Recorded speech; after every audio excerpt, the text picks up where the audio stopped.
যুক্তরাষ্ট্রের লুইজিয়ানার এক আদালত ফিলিস্তিনপন্থী নেতা মাহমুদ খলিলকে আলজেরিয়া বা সিরিয়াতে প্রত্যাবর্তনের নির্দেশ দিয়েছেন।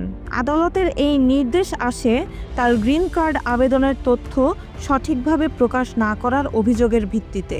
বিচারক উল্লেখ করেছেন, খলিল ইচ্ছাকৃতভাবে গুরুত্বপূর্ণ তথ্য লুকিয়েছেন, যা গ্রিন কার্ড প্রক্রিয়ার জন্য অপরাধমূলক হিসেবে ধরা হয়েছে। মাহমুদ খলিল যুক্তরাষ্ট্রে স্থায়ী বাসিন্দা। তার স্ত্রী দেশটির নাগরিক এবং তাদের একটি সন্তানও রয়েছে।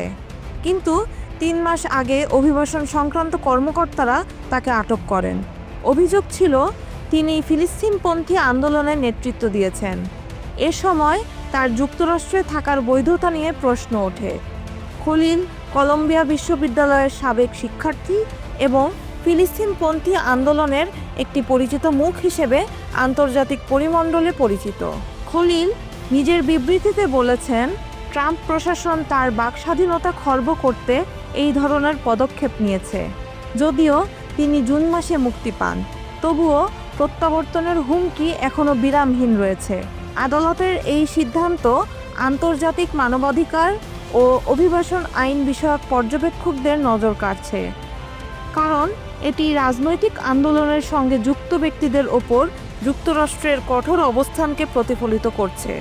সংক্ষেপে বলা যায়, খলিলের যুক্তরাষ্ট্রে স্থায়ীভাবে বসবাসের অধিকার ও তার ফিলিস্তিনপন্থী কর্মকাণ্ডের কারণে তৈরি রাজনৈতিক ও আইনি জটিলতা এখনও চলমান এবং তার ভবিষ্যৎ অনিশ্চিত।